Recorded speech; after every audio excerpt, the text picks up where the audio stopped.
सुना चुके हैं। आज हम जानेंगे रामचरितमानस के तीसरे कांड अरण्य कांड के बारे में। कुछ समय तक चित्रकूट में निवास करने के बाद राम जी जानकी माता और लक्ष्मण जी के साथ आगे की ओर प्रस्थान करते हैं। अरण्य कांड में इंद्र के पुत्र जयंत का भी प्रसंग आता है, जो श्री राम के बल की परीक्षा करने के लक्ष्य से कौवे का रूप धारण कर माता सीता के चरणों में चोंच मार देता है। माता के चरणों से जब रक्त बह चला, तब श्री राम ने एक सीक को अभिमंत्रित कर जयंत की ओर छोड़ा। जयंत बचने के लिए अपने पिता इंद्र के पास भी गए, लेकिन उन्होंने भी रामद्रोही को शरण नहीं दी। अंत में वो श्री राम से एक क्षमा प्रार्थना करता है और श्री राम कौवा रूप धारण किए इंद्र पुत्र को काणा कर जीवन दान दे देते हैं। ऋषि अत्रि और ऋषि शरभंग जी से मिलने के बाद जब श्री राम आगे बढ़ते हैं तो उन्हें हड्डियों का ढेर दिखाई देता है।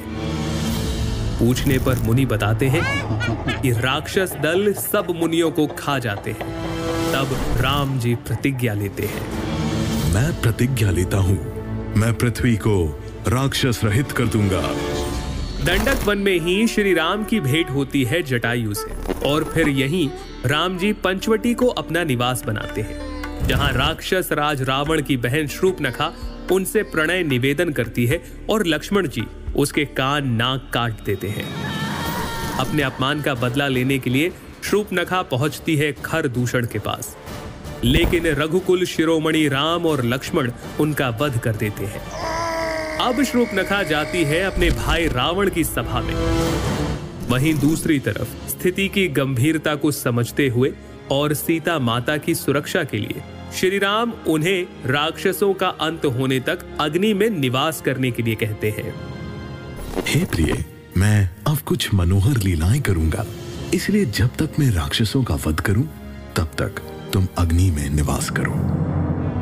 इसके बाद मारीच का स्वर्ण मृग बनकर आना और उसका मारा जाना ये प्रसंग आता है।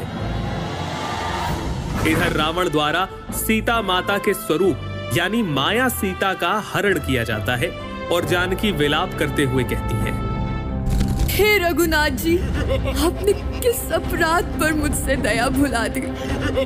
हे लक्ष्मण, तुम्हारा दोष नहीं है, मैंने क्रोध किया और उसका फल पाया।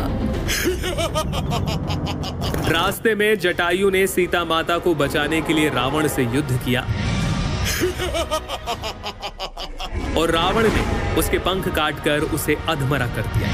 फिर राम जटायु संवाद और शबरी से श्री राम की भेंट, जहां शबरी उन्हें पंपा सरोवर जाने का सुझाव देती है और इसी के साथ अरण्य कांड की समाप्ति होती है। रावणारि जसु पावन